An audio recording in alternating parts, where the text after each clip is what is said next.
Good afternoon, ladies and gentlemen. Are you set? Are you with us? Okay.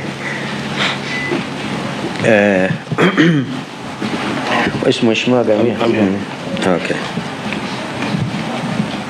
Okay. We are honored to make this press briefing alongside Mheshimiwa Karoli Omondi. Mheshimiwa Karoli Omondi is actually the Secretary General of Azimio la Umoja, One Kenya. He wears many hats. And Senator Manzo, Senator Wambua, and we have here Mheshimiwa Ambassador Siad. We call him Ambassador Gamia. He's a member of Wiper Patriotic Front,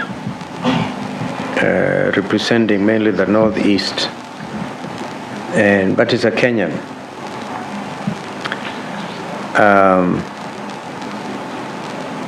We received news of the attack in Sekuru when we were on the coastal tour.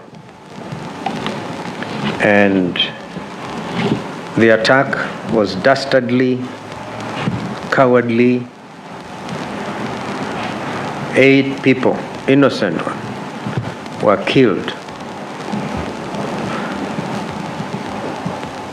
One of them is actually daughter to my immediate neighbor at Muna in Sekuru. And some of them are even my distant relatives.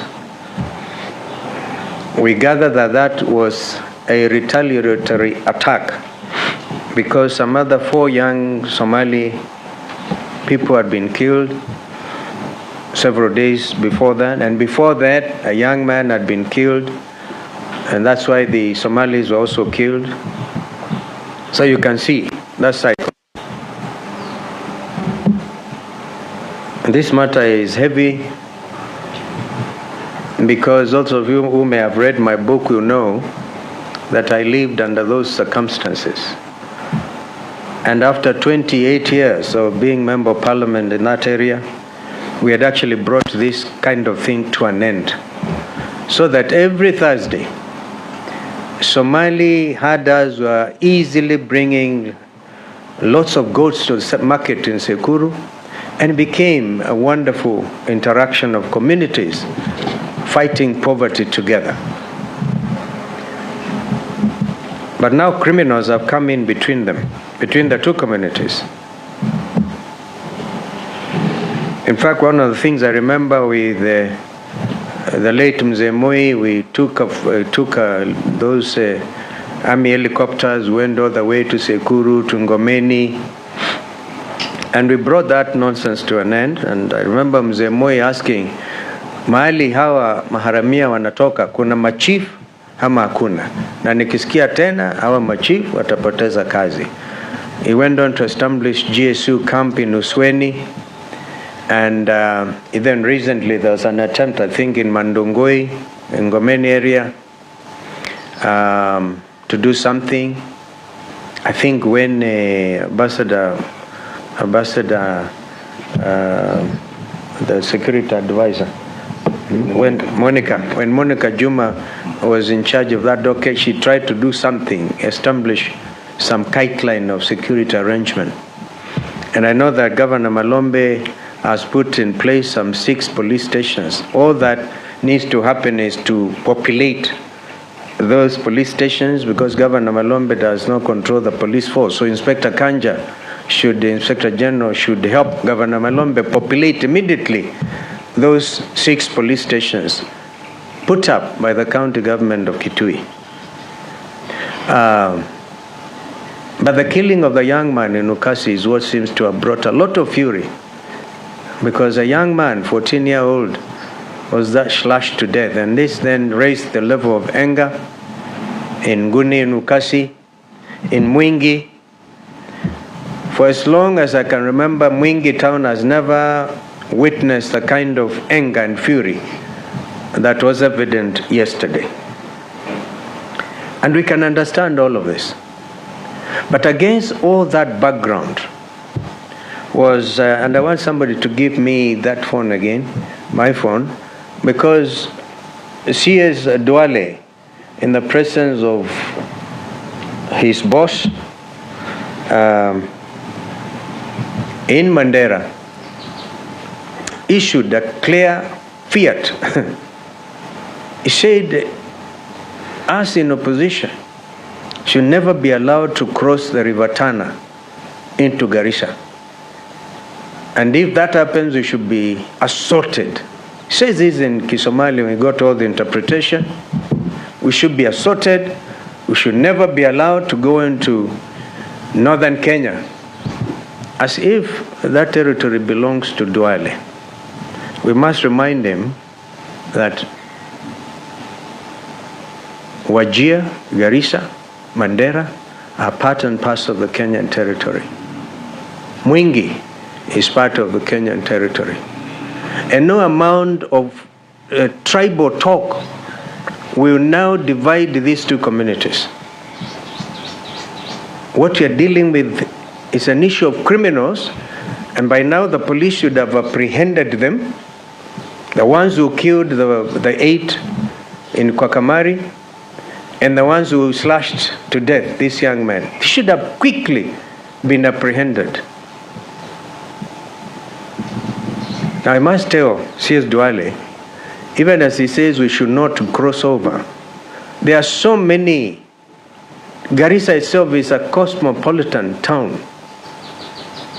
There are so many Kambas who live in Garissa, work in Garissa, they are born in Garissa, that is their home. I know I've met Kambas in Elwak, in Mandera.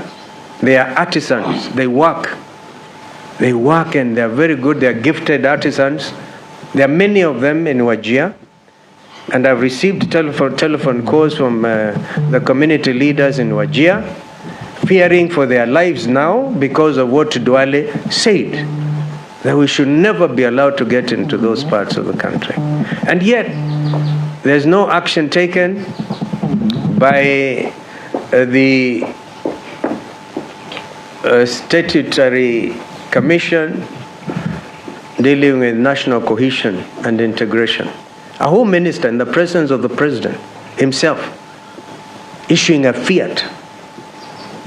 And that is why Mheshimiwa Gamia, who was with us, and my colleagues, Rigathi Gachagua, Eugene Wamalwa, Wine Mwingi, and all these leaders, and I remember Mheshimiwa Siad saying we should actually move to Garissa. And indeed we are moving to Garissa as soon as it's practicable. But we must, before we do so, talk directly to the Kamba community and the Somali community. And even then talk also to our brothers and sisters in Meru County, Isiolo County, because it's also a neglected. We were in Isiolo, we were in Meru with the Alternative Government Brigade, and we felt the pain of people in Mutuati who have since lost over 80 lives, and animals have been driven away. Deputy President himself is reputed to have gone there, and nothing whatsoever seems to have happened to ameliorate the situation, which is dire. So we are now dealing with a government which has completely failed to do the most basic thing, protection of lives of its citizens and property. The people who hired it was what is this thing? A probox drove all the way, and they are known. Quick investigation will apprehend those culprits who drove that probox into Kwamari and killed these people in cold blood. And those who slaughtered the young man, as I said. So, in Meru, in Isiolo, in Mwingi, in Garissa, in Wajir, in Mandera, I want to ask and speak directly to all the communities in that part of our country, since we are dealing with a government that seems to be even enjoying the conflict. I speak directly to both communities Kambas and Somalis in this case. And I know that when you talk about the situation in Meru and Isiolo, we have also the Samburus and the Merus. Your pain, your fear, your anger, which is also reflected in the explosion in the social media space. I understand all of it. But retaliatory attacks must stop immediately. Every act of revenge adds another name to the list of the dead. A list that has no one who has ever come back from. We have lost lives. That's a reality. The criminals who executed the Kwakamari massacre do not represent any community. They are simply criminals on a revenge mission. Therefore, we must not honor them by making their violence the beginning of war. Could be civil conflict. To my brothers and sisters in the pastoralist community, you are not criminals. Cooperate with security forces. Help identify the perpetrators who hide behind your great community. That is how you protect your people, your cattle, your camels, your children's future on this land. I welcome the news that governors of Kitui and Garissa, Dr. Julius Malombe and Mheshimiwa Nadif Adam, both of them, by the way, they are Azumio governors, and they should be in the forefront in making sure there is peace and understanding in Garissa, in Mwingi, everywhere. They are meeting today, and I also know my good friend, Ambassador Mheshimiwa Nur, a former member of East African Community, is actually the chair of Wafungaji Wengine. He is trying to get here. And what I also recommend immediately is wazee wakutane haraka iwezekanavyo. And I am ready myself to run, drop everything else I'm doing, and we can meet them in Mwingi. Because some gentleman in Mwingi called Ahmed said, I've had this shop for 20 years, and I cannot get out of my shop because of the fury and the anger which was witnessed yesterday in Mwingi. So those two governors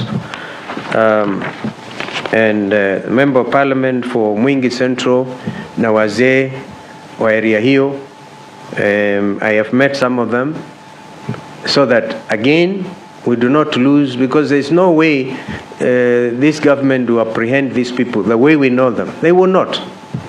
So wazee wenyewe watakutana, wapange vile watahurumiana, watasaidiana na familia ambazo zimeadhirika. But you also read a political motive into this, because this has never happened. By the way, I must tell you, these two communities, Kambas with their bows and arrows, are deadly fighters. The Somalis with AK-47 are also tough. And if they start a conflict there, we see an intention of this administration escalating it and get an excuse even to delay the next elections, because that conflict can spread very fast. This is why we are saying, don't fall into that trap by Duale.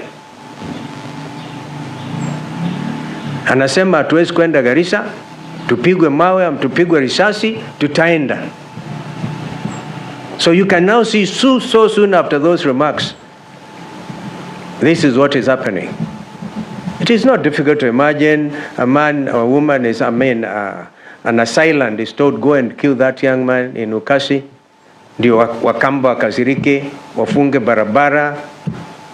Because your barabara is very important, by the way. So, and then start this conflict. We must call off this bluff. Our people, both the Kambas and the Somali community and the Samburus and the Merus, let's call off this bluff Because we should never give Ruto any excuse to want to postpone these elections. Already ameona umaarufu kwa mfano wa alternative government all over the country, and people of Garissa are waiting for us, and then he cannot see what is going to happen. He has lost ground everywhere. They thought that Kina Sifuna, Kina Karoli Omondi, and Kina Babu Owino would never go to Kisumu. They were there, so he's lost Kisumu. He's lost Luo Nyanza. He's lost the coast. So the only solution we think is to create disharmony, create conflict, so that perchance he can postpone these elections happening in 14 months time. So we must be very vigilant. Kwa hivyo nawasihi watu wetu musilipishe kisasi. Wachaneni na magari yapite, hakuna haja watu wa Mwingi, Nguni, Ukasi. Wachaneni, you have made your point very strongly. Wachaneni na magari ya kusafirisha wananchi yaendelee ili kuweka pamoja nchi yetu pamoja, because this is very important. And so I hope after today, even now as I speak, I'm quite sure if wale watu wanatusikiliza na wanajua nia yetu njema, and as I said before, these are some of the things we shall document against people like Duale to take them to International Criminal Court.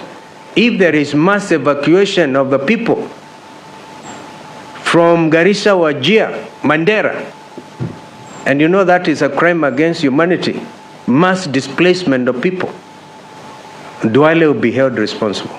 And of course his boss, because these remarks were made in his presence. And there was no attempt at controverting what was said. Kwa hivyo nawashukuru sana. Wacha nimuulize Mheshimiwa Gamia na yeye kwa niaba ya our friends, our cousins, our neighbors in Garissa and elsewhere, because everybody, I hold the view, kila mtu amelemewa na William Ruto's administration ni cousin yangu, na wako wengi sana makuso.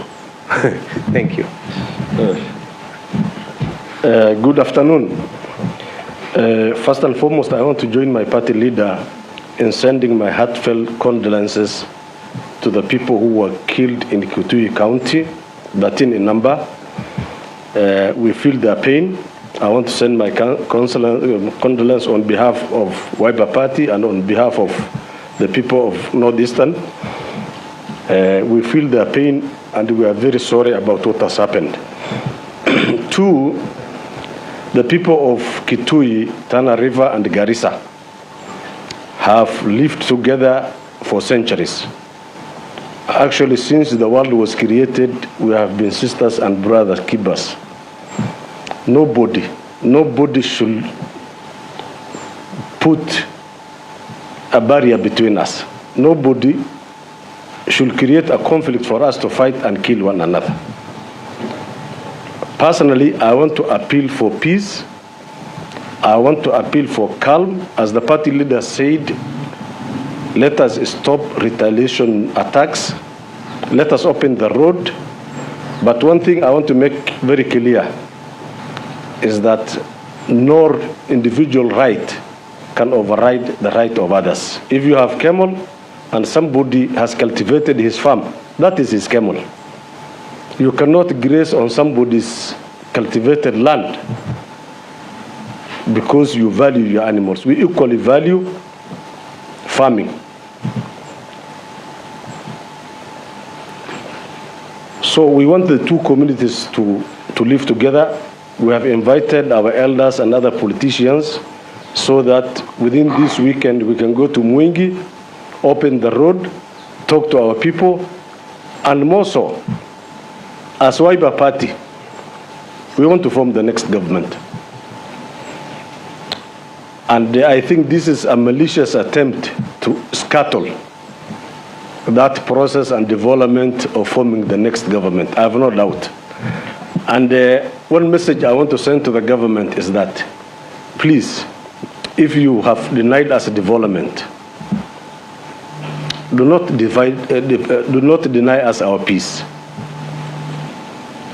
That region has no development. You know, Ukambani region, northeastern region has no development from government. They have denied us development, and now they want to deny us peace. Let us not succumb to that mischievous plan of theirs.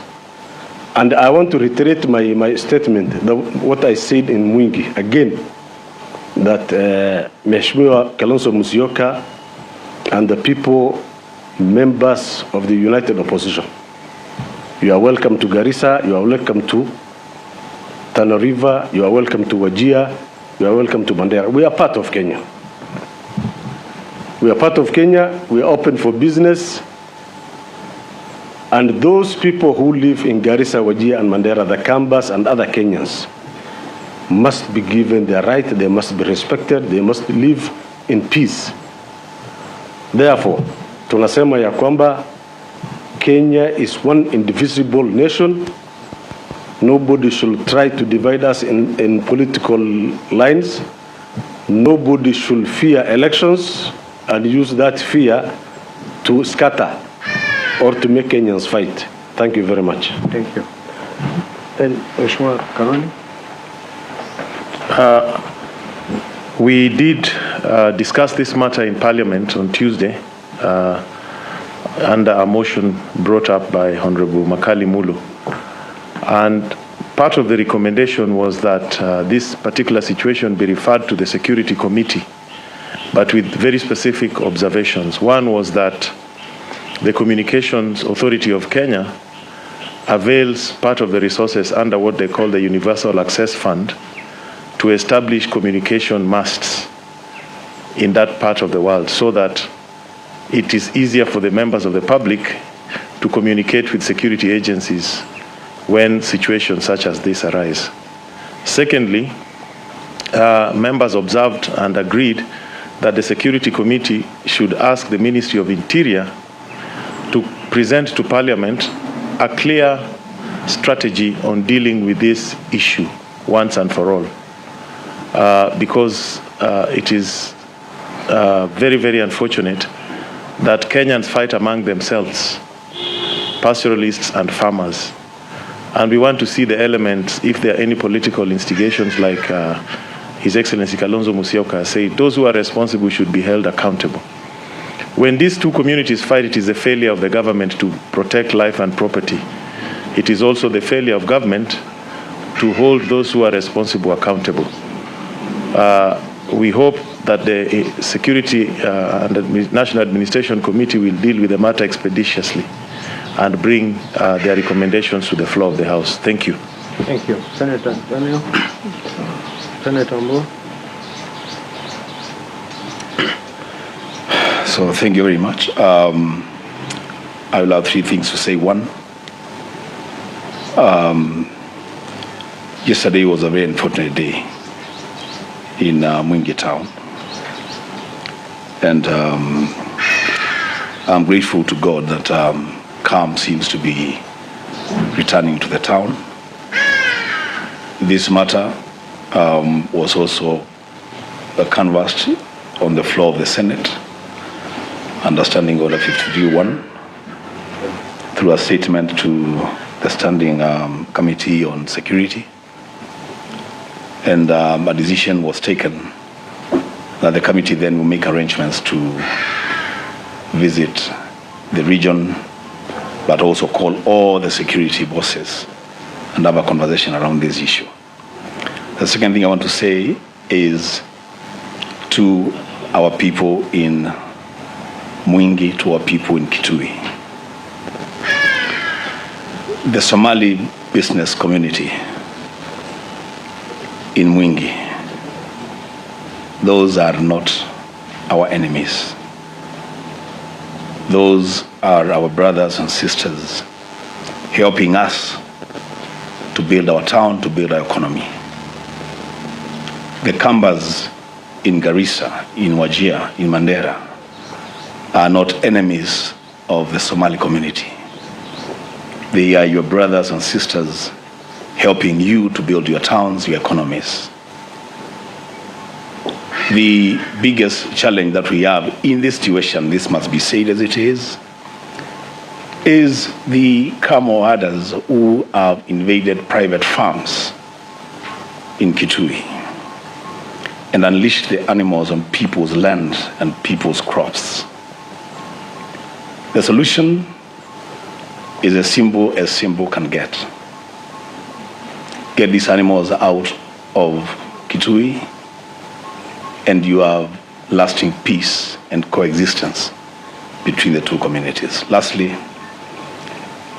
when I leave this place, I'll also be having a meeting with the Senator for Garissa, Senator Abdul Haji, to also pursue this message of peace between the two communities, because we must not fall into the trap of creating the wrong impression that the Kambas and the Somalis are at war.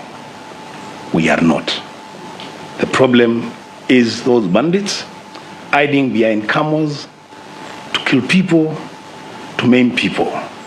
And once that is addressed, then we shall have peace on our land. I thank you. Any questions? If there's anybody with any question, if there be none, we expect that there will be a very quick return to normalcy after today's statement.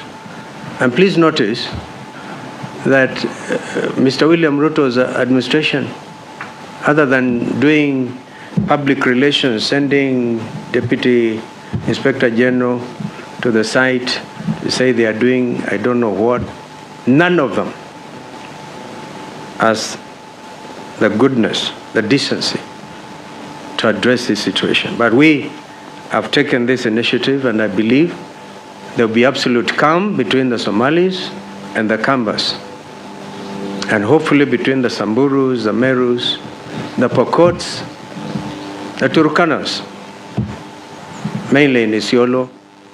Those are the communities. And we will have to establish peace committees all over. And I'm quite sure we shall succeed. But nothing should divide us, particularly the resolve of this country and our citizens to emancipate themselves from this uncaring regime. Asanteni. I think I'll send you that clip that was translated. It was Bwana Duale alikuwa anaongea Mandera kwa Kisomali, and people, patriots, who did not really think he should talk that language, translated it and sent it to Mheshimiwa Gamia. And I think we should make it available to you so that it can also be a deterrence. Somebody like Duale should publicly apologize if he's not even taken to court for incitement.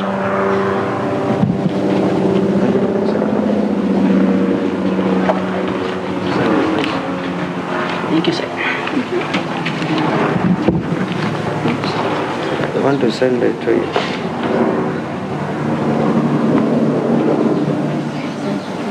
Paloma, I'm sending you this, so spread it all over.